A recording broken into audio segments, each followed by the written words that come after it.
नमस्कार, मैं विश्वास अवाना। आप सबके बीच आज मैं चयनित विद्यार्थियों की जो सीरीज़ है उसमें एक बच्चे से आपको रूबरू कराना चाह रहा हूँ, जिसका नाम है अमन कुमार। ये अमन जो हैं, हाल ही में इनका ग्रेड 1 में स्कूल व्याख्याता में इनका चयन हुआ है और ऑफ़िशियल रूप से इनका पदस्थापन भी 16 जून को हो चुका है। हम जानेंगे अमन से कि इन्होंने तैयारी किस प्रकार की, तैयारी में इनको क्या-क्या दिक्कत आई, कभी डिमोटिवेशन हुआ कि नहीं हुआ, उन सब बातों के बारे में अमन से जानने का प्रयास करेंगे। तो आइए बातचीत शुरू करते हैं। मैं आपसे रूबरू कराता हूँ अमन को। अमन, पहले तो आपका चयन हुआ, उसके लिए आपको बहुत-बहुत दिल की गहराइयों से शुभकामनाएँ। Thank you sir. शाबाश। अमन, एक परिचय आपका बच्चों के साथ कि आप कहाँ के रहने वाले हैं, कौन से ज़िले से बिलॉन्ग करते हैं, कहाँ से? सबसे पहले तो सर आपका बहुत बहुत धन्यवाद कि आपने मुझे यहाँ पॉडकास्ट में आज बुलाया, उसके लिए मैं आपका बहुत आभारी हूँ। मेरा नाम सर अमन कुमार मीना है और मैं दौसा ज़िले का रहने वाला हूँ। मेरा ब्लॉक है लालसोट, उसमें एक मेरा छोटा सा गांव है सिंहपुरा, वहाँ का रहने वाला हूँ। और मेरे पिताजी का नाम रमेश चंद मीना है, जो कि एक शिक्षक है, और माताजी का नाम केशमता देवी है, जो कि एक गृहिणी है। दौसा ज़िले से बिलॉन्ग करते हैं आप। तो आप की एजुकेशन जो है वो दौसा से हुई है? हाँ सर, मेरे करियर की अगर एजुकेशन की बात की जाए तो लगभग पूरी दौसा में ही हुई है। दौसा में। हाँ सर। और तो आपका मीडियम इंग्लिश रहा है या हिंदी मीडियम से बिलॉन्ग करते हैं? मीडियम मेरा सर शुरुआत से हिंदी रहा है। हिंदी मैं है। सरकारी विद्यालय का स्टूडेंट रहा हूँ। सरकारी विद्यालय में। मैं भी सरकारी विद्यालय का ही स्टूडेंट। तो अमन, मुझे ये बताइए कि आपने इंग्लिश सब्जेक्ट से आप लेक्चरर बने हैं। क्या आप 11th क्लास में ही आपने लिटरेचर सब्जेक्ट चूज़ कर लिया था? नो या सर। आपने ग्रेजुएशन में? कोई अक्सर ऐसा होता है कि 11वीं-12वीं में लिटरेचर मुश्किल होता है बच्चों के पास। तो आपका क्या, कब आपने लिटरेचर को चूज़ किया? लिटरेचर को सर मैंने 12th के बाद किया था। अच्छा, 12th तक आपका पास साइंस? जी सर, मेरे पास 11th और 12th में मेरे पास साइंस मैथ था। उसके बाद में फिर मैंने 12th के बाद में अपना स्विच किया था इंग्लिश लिटरेचर की तरफ, साहित्य की तरफ आया था मैं। एक्चुअली सर हुआ था ये था कि जैसे मेरे 12th के एग्ज़ाम्स हुए थे तो छुट्टियां चल रही थी, तो कुछ घर में किताबें रखी हुई थी पापा की साहित्य की, तो मैंने पढ़ा, तो मेरे को मतलब साहित्य की तरफ मेरा इंटरेस्ट डेवलप हुआ। मैंने सोचा कि इसी चीज़ को अपन अपनी आगे पढ़ाई में ले लेते हैं तो पढ़ने में भी मज़ा आएगा और नॉलेज भी आएगी। तो आपने जो बीए बीएड किया वो इंटीग्रेटेड बीए बीएड? नहीं सर, एक्चुअली मेरा यही था कि 3 साल वाला मेरा बीए था सर। बीए 3 साल वाला था। उसके बाद आपने बीएड किया? जी सर। तो बीए बीएड आपका कब कंप्लीट हो गया ये? सर मेरा बीए बीएड कंप्लीट हुआ था जुलाई 2024 में। जुलाई 2024 में। तो फिर आप फर्स्ट ग्रेड की तैयारी करने लग गए डायरेक्ट, या इस बीच कुछ? नहीं सर, देखो इससे पहले मेरा हाईकोर्ट एलडीसी में चयन हो गया था। हाईकोर्ट जब मेरा बीएड के अंतिम वर्ष में मैं था, अच्छा। बीएड होने के जस्ट बाद ही मेरा बीएड रनिंग थी तभी आपका चयन हो गया? हाँ मतलब वो बीएड चल रही थी तो एंड में जाके मेरा इसमें सिलेक्शन हो गया था। हाईकोर्ट में? हाईकोर्ट एलडीसी में। एलडीसी में? जी सर। तो फिर चयन होने के बाद में क्या घर वालों के पास क्या प्रतिक्रिया थी कि नौकरी ठीक है, एलडीसी में चयन हो गया, हाई कोर्ट में बढ़िया है, या कुछ? सर देखो, ऐसे तो मेरी जब उस टाइम पे जॉब लगी थी तो 21 साल का भी नहीं हुआ था हाईकोर्ट एलडीसी के टाइम पे मैं, तो ऐसे काफ़ी रेस्पेक्ट मिला था ऐसे रिश्तेदारों से, गांव से वगैरह से, तो ठीक था। लेकिन एक दिन मेरी ज्वाइनिंग होने वाली थी हाईकोर्ट एलडीसी की, तब मैं मेरी मम्मी से बात कर रहा था। तब मम्मी ने बोला कि अमन एक बात कहूँ बेटा। मैंने कहा बोलो। मैं तो उन्होंने मेरे को कहा कि तेरी कोई एल मतलब ढूंढाड़ी में बोला उन्होंने कि बेटा मन तो थारी एलडीसी की नौकरी चौकी को लागे, मैं तो चाहूँ छू मारो छोरो बना तो लेक्चरर ही बना। लेक्चरर? तब से फिर मैंने पापा को बोला कि मेरे को ये जॉब ही नहीं करनी, मेरे को लेक्चर की तैयारी करनी है। फिर पापा वगैरह ने समझाया कि भाई आप जॉब ज्वाइन कर लो और जॉब के साथ अपनी तैयारी कंटिन्यू रखो। तो इसलिए आपने फिर लेक्चरर। तो फिर एक्चुअली पहली बार कब आपका माइंड मेकअप हुआ कि कौन सा ईयर, कौन सा मंथ कि अब मुझे लेक्चर की तैयारी में जुट जाना चाहिए? सर जून 2024 के अंत में। जून 2024 के अंत में आपने डिसाइड किया कि मेरे को और लेक्चर करना है। जून 2025 में आपका ग्रेड 1 का एग्जाम था, मतलब लगभग 1 साल पहले आपने डिसाइड किया। 1 साल। तो जो ही आपने सिलेक्शन किया कि मुझे ग्रेड 1 की तैयारी करनी है, तो फिर आपके सबसे पहले आपने क्या उसके बारे में क्या रणनीति अपनाई कि मुझे क्या, क्योंकि ये हर बच्चा जानना चाह रहा है, कोई भी नया बच्चा जो तैयारी में जुड़ेगा तो स्टार्ट करता है, तो सबसे पहले आपने क्या किया, क्या सोचा, फर्स्ट स्टेप क्या था आपका? स्टार्ट का सर जब मेरा प्लान बन गया कि मेरे को लेक्चर की करना है, हम्म, तब मैंने देखा कि अपने को कहाँ से पढ़ना है, कहाँ से अपने क्लासेज वगैरह लेनी है, तो उसका मैंने देखना स्टार्ट किया। तो एक बार मैं स्कूल में गया था पापा के में, तो वहाँ पे मेरे को एक टीचर मिले। हम्म, उन्होंने मेरे को बोला कि अगर आप इंग्लिश से लेक्चर की प्रिपरेशन करोगे हम्म, तो जयपुर में एक विश्वास सर है हम्म। जो कि प्रिंसिपल है, तो आप अपनी तैयारी उनके साथ करना। तब मैं पहली बार सर विश्वास क्लासेज में आपके पास आया। तो आप कब आए यहाँ, कौन से महीने में आए, आपको कुछ याद है? जून 2024 के अंत अच्छा, में आया जून था सर। 2024 में ही आ गया। हाँ तो फिर जब वहाँ आप वहाँ आए, उसके बाद आप मेरे से मिले हैं, तो फिर आपका क्या, फिर आपने क्या सोचा, क्या प्लान करके गए, कुछ याद है वाक्य? सर, उस टाइम पे थोड़ा सा एक कॉन्फिडेंस नहीं था, रहता था कि भाई इतना कंपटीशन अपना कैसे होगा क्या होगा। तो मुझे याद है जब कोचिंग की आपकी क्लास हो गई थी, उसके बाद में मैं आपसे मिला था, 8-9 बजे बज रहे होंगे। तब आपने मेरे से 10 ही मिनट बात करी, सारी चीज़ें मेरे को समझाई, अमन ऐसे पढ़ना है ऐसे पढ़ना है। और मतलब सर मैं आपके लिए अननोन था, मैं इस चीज़ के लिए आपको थैंक यू कहना चाहूँगा कि मैं आपके लिए फर्स्ट डे तक अननोन स्टूडेंट था, लेकिन मेरे को ज़रा सा भी ये नहीं लगा कि मैं आपके लिए अननोन हूँ। आपका जो बिहेवियर था मेरे लिए बहुत अच्छा पॉजिटिव रहा। और आप जब मैं फर्स्ट डे आया था तभी आपने मेरे को बोला था कि अमन मैं तेरे को लेक्चर बना के भेजूँगा। तो उस दिन माँ सरस्वती आपकी ज़ुबान पे विराजमान हुई और आज मैं फाइनली लेक्चर हो गया। तो अमन, आपने तैयारी शुरू की, तो उसके बाद जब तैयारी कर रहे थे आप, तैयारी करने के दौरान ऐसा कभी फील हुआ कि आप डिमोटिवेट हो रहे हैं, जैसा कि अक्सर लगता है बच्चे की, सर मुझे, या मैं कहूँ, डर लगा? लगता है सर। लगा? हाँ कैसे पार पाया डर से? सर, देखो हर बच्चे का ये होता है कि कोई भी बच्चा एक एग्ज़ाम की तैयारी करता है तो सबके साथ ये चीज़ें होती है नॉर्मली कि नेगेटिव थिंकिंग वगैरह आती है कि क्या होगा क्या नहीं होगा। तो जब मेरे को डर लगा तो मैंने अपने मम्मी पापा से बात कर ली और फिर आपके पास आया। तो जब भी मैं आपके पास आया तो मतलब बहुत आपने मेरे को एक कॉन्फिडेंस बूस्ट करके भेजा हमेशा। तो इस चीज़ का सर मेरे पास बहुत सपोर्ट रहा, पेरेंट्स का और आपका। मैं अगर यूँ कहूँ कि एक व्यक्ति जब सफलता प्राप्त करता है, कोई भी स्टूडेंट सफलता प्राप्त करता है, तो मेरा तो ये मानना है पर्सनली कि स्टूडेंट जो है उसका बहुत बड़ा रोल होता है। टीचर जो है गाइड के रूप में होता है, उसके घर वाले भी गाइड के रूप में, फिर भी हमें कुछ ऐसे लोग होते हैं जो हमें मोटिवेट करते हैं, जिनकी हमें गाइडेंस की ज़रूरत पड़ती है। कौन-कौन ऐसे लोग हैं जो आपके लिए मोटिवेटर का काम, मोटिवेशन का आपने काम किया, मोटिवेटर बने आपके लिए और आपके लिए गाइड के रूप में जिन्होंने काम किया, जिनको आप इसका अपना सफलता में जिनको भागीदार मानते हैं कि उनकी वजह से मेरा हुआ? जी सर, इसमें सबसे पहले मैं अपनी माँ का जिक्र करना चाहूँगा कि मतलब जो मैं हमेशा मेरी माँ से प्रेरित रहा हूँ।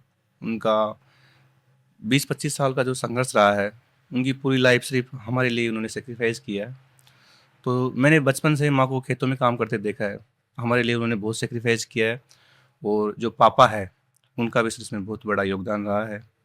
शुरुआती समय में थोड़ी परिस्थितियाँ ठीक नहीं थी तो पापा खेती भी करते थे और उस टाइम पे गांव के स्कूल में पढ़ाते थे, तो वो संविदा पे कुछ लगते तो सर वो 50 रुपये पर डे के हिसाब से उन्होंने पढ़ाया है। और शादी हो गई थी, 3 बच्चे थे तो उनको भी संभाला।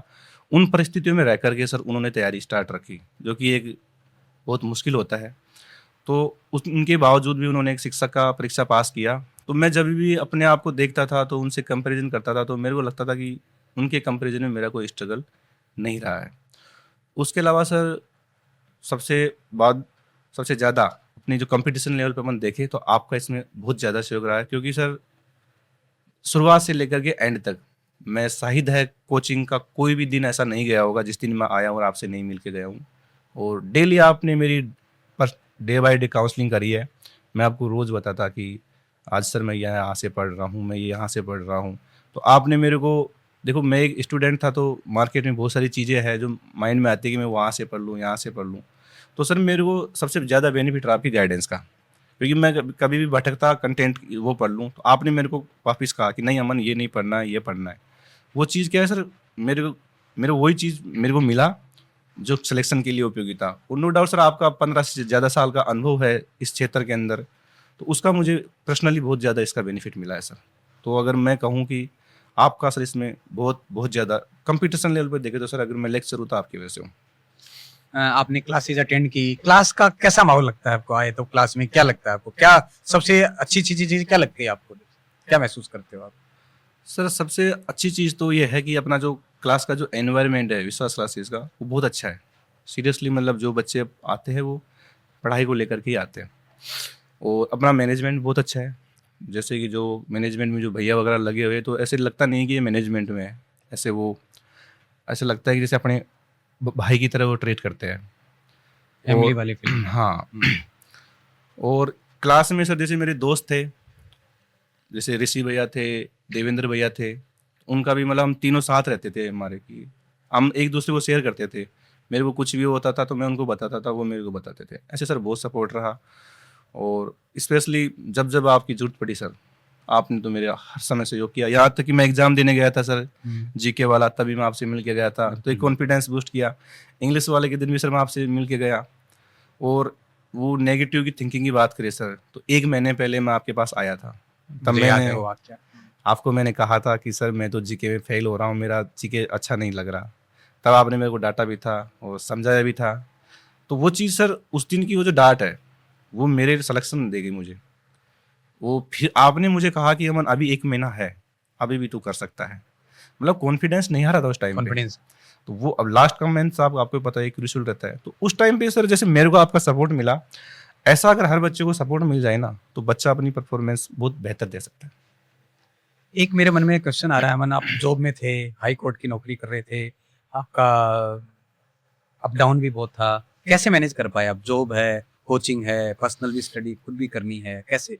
बहुत एफर्ट लगता है, क्योंकि मैंने खुद इस दौर से गुजरा हूँ तो मैं समझ सकता हूँ। तो कैसे आपने अपने आप को मोटिवेट रखा उस चीज़ को? शुरुआती समय सर बहुत मुश्किल वाला रहा था, क्योंकि 10 से 5 मेरा जॉब होता था हाई कोर्ट एलडीसी का। यहीं जयपुरी मेरी पोस्टिंग थी, बनी पार्क डिस्ट्रिक्ट कोर्ट में। तो 10 से 5 का जॉब, 7 घंटे का 1 घंटा जाना, 1 घंटा, 9 घंटे सर मेरा वहाँ पे हो रहा था। वो 5:30 के समथिंग अपनी कोचिंग थी, तो सर मैं वहाँ से आता था, भागा भागा आता था, मतलब बसेस वगैरह में। तो 10-15 मिनट में लेट ही पहुँचता था शुरुआत में। और फिर उसके कोचिंग के अलावा 8-9 बजे फिर होते थे, फिर मैं नाइट को पढ़ता था सर। मेरा शुरुआत से यही रहा है, नाइट में स्टडी मेरे को नाइट में पढ़ना अच्छा लगता है। तो वो मतलब ऑफिस के अलावा मतलब मैं 6-7 घंटे निकाल लेता था अपने लिए। अमन, जैसे आजकल क्योंकि यूट्यूब वगैरह बहुत सारी चीज़ें अवेलेबल हैं, ऑनलाइन प्लेटफॉर्म भी अवेलेबल हैं, क्या आप मानते हैं? ये अक्सर मैं सभी सक्सेसफुल बच्चों से क्वेश्चन पूछता हूँ, मेरे दिमाग में एक क्वेश्चन आता है कि विच इज़ बेटर, ऑनलाइन या ऑफलाइन, सर देखिए, और क्यों? ऑफलाइन सबसे बेस्ट है, ऑनलाइन कंपैरिजन नहीं कर सकता ऑफलाइन वाला। क्लास में जब बच्चा आता है, टीचर से रूबरू होता है, बहुत सारे क्वेश्चन वो पूछ पाता है। बाकी जो बच्चे उसके साथ में पढ़ रहे हैं उससे भी उसको एक अच्छा माहौल मिलता है, अच्छा परिवेश मिलता है। तो उससे और काफ़ी सारी चीज़ें सीखने को भी मिलती है। तो ओवरऑल देखे तो सर ऑफलाइन बेस्ट है। हाँ, मैं भी पर्सनली ऐसा फील करता हूँ कि आप बच्चे को पर्सनली उससे जुड़ जाते हो। एक बड़ी और दिक्कत होती है कि बच्चा जब किसी भी संस्था में जुड़ने का प्रयास करता है, कहीं भी कोचिंग करने के लिए प्रयास करता है, तो वो बहुत दिग्भ्रमित होता है कि मुझे यहाँ करूँ या वहाँ करूँ या क्या करूँ?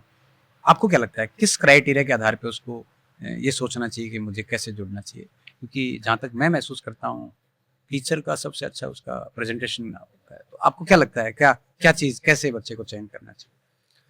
सर सबसे पहले तो अगर जैसे अगर अपन कोई कोचिंग सेलेक्ट कर रहे हैं तो उसमें अपन 1-2 क्लास लेके देखते हैं।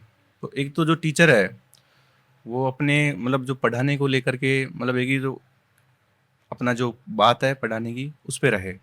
आपका सर मेरे को ये चीज़ बहुत अच्छा लगा कि जब मैंने शुरुआत से लेकर के एंड तक मैं आपसे आई थिंक 8-9 महीने में जुड़ा हाँ, रहा। 8-9 महीने। क्लास में आपने कभी भी कोई ऐसी बात फालतू की नहीं करी जिससे किसी बच्चे का 10 मिनट भी वेस्ट हो। ये चीज़ सर मेरे को आप में बहुत अच्छी लगती है। क्लास में आपने कभी भी एक्स्ट्रा इजुल-फिजुल की चीज़ें हैं उनका कोई ज़िक्र नहीं किया। काफ़ी टीचर्स का रहता है सर जो अपनी पर्सनल लाइफ वगैरह को लेकर के ऐसे टाइम वेस्ट कर देते हैं। ये चीज़ सर मेरे को बहुत अच्छा लगा। ये देखना भी चाहिए हर बच्चा जब कोई एडमिशन ले, तो कि टीचर्स आपने हमेशा सब्जेक्ट से जुड़े रहे पढ़ाई में। और ये है कि सर नॉलेज से ज़्यादा ज़रूरी है प्रेजेंटेशन। प्रेज़ेंटेशन। आपका प्रेजेंटेशन कैसा है, तो ये चीज़ देखनी चाहिए। क्योंकि स्पेशली मैं कहूँगा कि सर मेरे को तो कभी दिक्कत आई नहीं। इंग्लिश में तो स्पेशली मतलब मेरे को तो समझने में मतलब शुरुआत से लेकर ठीक था। और जो भी चीज़ अगर फिर भी कोई रह जाता था क्वेश्चंस वगैरह का, तो मैं तो आपसे ऑफिस के बाद पूछ लेता था। अमन, आपका सिलेक्शन हो गया है और सबसे खुशी की बात है कि आपकी बहन मनीषा जो कि मेरी स्टूडेंट हैं वो भी, और उनका सेकंड ग्रेड में हो गया है, वो भी सेकंड ग्रेड इंग्लिश से, आप लेक्चरर बन गए। दोनों बहन भाई एक ही साथ सिलेक्शन हुए। माता पिता का रिएक्शन कैसा? देखो सर, मेरे पिताजी है वो, उनका मतलब बहुत खुश है। एक धार्मिक व्यक्ति है मेरे पिताजी, और मैं तो मानता हूँ कि कहीं ना कहीं उनके कर्मों का फल हमें मिला है, दोनों बहन भाई को। और जब रिएक्शन तो ये है कि जैसे हर माँ बाप ये चाहते हैं कि उनके जो बेटे बेटी उनसे ज़्यादा कामयाब हो। तो नो डाउट जब मैं लेक्चर बना तो मेरे पापा सीरियसली बहुत खुश थे, मम्मी भी खुश थे। अब मेरा रिजल्ट आया, उस दिन मैंने कॉल किया पापा को, तो मैंने पापा को बोला कि आप मेरी मम्मी से बात करो। मतलब मैं चाहता था कि मैं सबसे पहले अपनी मम्मी माँ को को बताऊं। तो फिर मैंने मम्मी को बोला कि मम्मी मेरा ऐसे हो गया। तो मतलब मम्मी भी ऐसे एकदम से वो थे कि भाई, मतलब ऐसे इमोशनली हो गए थे वो भी। और पापा भी मतलब वो थे, वो दिन सर मैं भूल नहीं सकता, बहुत अच्छा दिन था वो। तो मम्मी इमोशनल हुए कि आप भी हुए? हाँ सर, मैं भी रोने लग गया था। उस समय वो पल होता है खुशी के। हाँ, वो लंबा संघर्ष था ना, क्योंकि सर उन्होंने 25 साल का संघर्ष उनका, तो वो चीज़ें है सर। अमन, आप भी जो बच्चे तैयारी कर रहे हैं, ग्रेड सेकंड का एग्जाम भी अभी आने वाला है, तो जो बच्चे, बहुत बार अपन कहना बड़ा आसान होता है कि आप रह गए, एक बार रह गए। हालांकि मैं तो कहता हूँ कि गिरते सहसवार ही हैं जंगे मैदान में, वो तिफल क्या गिरे जो घुटनों के बल चले। पर फिर भी जो बच्चे किसी वजह से, पेपर फर्स्ट की वजह से कैसे असफल हो जाते हैं, फेल नहीं कह सकते हम उनको, वो उस सीमा को पार नहीं कर पाए बस, तो उनको क्या मोटिवेशन के लिए आप क्या बात कहना चाहते हैं? उनको प्रयास दोबारा से करना चाहिए या हार माननी चाहिए? देखिए सर, ज़रूर करना चाहिए। फेलियर है सर, हर एक आदमी की लाइफ का एक पार्ट है ये। और ये जैसे एक बार अपन फेलियर हुए तो अपने को बहुत सारी चीज़ें, दो दूसरी बार अपन तैयारी करेंगे तो वो चीज़ें ऑलरेडी अपने को सीखने को मिलेगी। और सर दूसरी बार तैयारी इसलिए कभी करनी चाहिए क्योंकि काफ़ी आपने समाज में लोग देखे मुझे ये बोलते हैं कि भाई मैं वो कर लेता, मैं वो कर लेता। एक गिल्ट रहता है आदमी के जीवन भर, वो नहीं करता है तो, प्रयास ही नहीं करता है तो उससे अच्छा है कि एक बार प्रयास कर लिया जाए। वो हमेशा, चाहे आप उसके बाद में जो भी परिणाम कैसा भी रहे, लेकिन ज़िंदगी भर वो चीज़ भी सुकून देती है कि मैंने प्रयास किया था। तो ये एक और क्वेश्चन मेरा रह गया था बीच में, कि जो डिस्ट्रैक्शन होता है बच्चों, डिस्ट्रैक्शन कि ये पढ़ूं, जहाँ तक मैं तो बच्चों को बार बार बोलता हूँ कि आप अलग अलग चीज़ों को नहीं पढ़ें, अलग अलग चीज़ों को नहीं पढ़ो। मेरा पर्सनल अनुभव, एक ही चीज़ को आप बार बार पढ़ो, PYQ निकालो और कोई 2-4 टेस्ट देने से तो टेस्ट दो। आपने भी उसको फॉलो किया, क्या लगता है आपको रणनीति कामयाबी? हाँ सर। रणनीति कामयाब रही है इस चीज़ की जी कि सर। एक ही चीज़ को अपन बार बार पढ़ें तो ज़्यादा बेटर है, बहुत कंटेंट? हाँ, ये रहा सर। जैसे कि मैं विश्वास क्लासेस से जुड़ा, तो मैं शुरुआत से लेके एंड तक मेरा जो ऑफलाइन क्लासरूम है, क्लास के नोट्स है, टेस्ट सीरीज है, सारा विश्वास क्लासेस का रहा। और मैं मानता हूँ कि किसी चीज़ को 10 किताबों को अलग अलग 10 बार पढ़ने से बेटर है कि एक कोई 10 बार पढ़ लिया जाए। तो मैंने शुरुआत से एंड तक कोई 10 बार से ज़्यादा पढ़ दिए। विश्वास क्लासेस के नोट्स थे, मैंने बार बार उन्हीं को पढ़ाया सर। बाद में फिर क्वेश्चन प्रैक्टिस के लिए आपकी टेस्ट ही चलाई थी, वो भी अच्छा उसका आउटपुट मिला।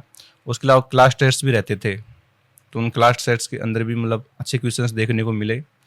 और नो डाउट सर, मैं भी एक स्टूडेंट ही था, तो कभी कभी मेरे को भी मिलता था कि कोई भाई वो पढ़ना है क्या, वो वहाँ से, तो मैं आपको हमेशा आके बताता था कि सर मैं वो वहाँ से पढ़ लूँ क्या, वो वहाँ से पढ़ लूँ क्या। तो हर बच्चे का होता है सर, डिस्ट्रैक्ट होता है बच्चा, मार्केट में देखता है तो। और इसके बारे में आपने मेरे को एक दो बार डाटा भी है डाटा मैंने कि अमन ये पढ़ना है, ऐसे नहीं करना। तो वो चीज़ सर मेरे को गाइडेंस अच्छा मिल गया आपका, इसलिए मैं वो डिस्ट्रैक्ट नहीं हो पाया, वो सिलेक्शन हो गया। नहीं तो वो छोटी छोटी चीज़ें तो अपने को बहुत बड़ा नुकसान दे जाती है। मैं पर्सनली ये फील करता हूँ कि अगर कोई बच्चा पढ़ रहा है, कहीं से पढ़ रहा है, जिस टीचर के साथ जुड़ जाता है, तो उसको फुल फेथ के साथ पढ़ना चाहिए, उसको जी follow सर, करना है। ये मेरा मानना रहता है और हमेशा मेरे स्टूडेंट्स को हमेशा मैं मोटिवेट करने का प्रयास करता हूँ कि मोटिवेट हो। क्योंकि मुझे लगता है कई बार, मैं विद्यार्थी आपसे भी कहना चाह रहा हूँ, कई बार हम ऐसा महसूस करते हैं कि बहुत बार अपन अलग अलग जगह से पढ़ने का प्रयास करते हैं कि शायद मेरे पास जो कंटेंट है वो कम है। मैं ये नहीं कह रहा कि आप मेरे पास भी पढ़ रहे हैं, कहीं भी पढ़ रहे हैं, तो आप जिस कंटेंट के साथ जुड़े हैं उस पर ट्रस्ट कीजिएगा। ये एक सफलता की सबसे बड़ी सीढ़ी, सबसे बड़ा मानक होता है। तो ये हमारे अमन मीना, तो अमन जो है, इन्होंने जून 2024 में डिसाइड किया कि मुझे लेक्चर बनना है, और जून 2025 में इनका एग्जाम हुआ, और अभी जून 2026 चल रहा है, इन्होंने 16 जून को अपनी ज्वाइनिंग। ज्वाइनिंग। तो ये इनकी जर्नी थी, और मैं इनके माता पिता को भी यहाँ से बधाई प्रेषित करता हूँ कि आपका बेटा जो है वो लेक्चरर बना है, और सबसे बड़ी खुशी को डबल कर दिया इनकी बेटी ने, मनीषा ने, जो कि सेकंड ग्रेड टीचर बनी अंग्रेजी से। तो इनके माता पिता के लिए वो बहुत खुशी की बात है, मेरे लिए भी गौरव की बात है कि दोनों बच्चे मेरे साथ यहाँ पढ़े हैं, और ऐसा बहुत प्राउड, एक टीचर के लिए बहुत प्राउड मोमेंट होता है। तो मैं अमन को मेरी दिल की गहराइयों से बहुत शुभकामनाएं प्रेषित करता हूँ, और इनके उज्जवल भविष्य की कामना करता हूँ, और उनके माता पिता को भी यहाँ से बधाई प्रेषित करता हूँ। और आप सब विद्यार्थियों को जो भी आने वाले समय में तैयारी करेंगे, उनको भी मैं यही कहता हूँ कि अपने माता पिता को गौरवान्वित महसूस करवाने के लिए, अपने शिक्षक को गौरवान्वित महसूस करवाने के लिए आप भी तैयारी कीजिए। क्या पता अगले अमन आप ही हों। धन्यवाद। तो अमन, मेरी तरफ से तेरे को फिर बहुत बहुत दिल की गहराई से बहुत बहुत थैंक यू सर, आपका बहुत बहुत धन्यवाद सर। थैंक यू, शाबाश, बहुत बढ़िया।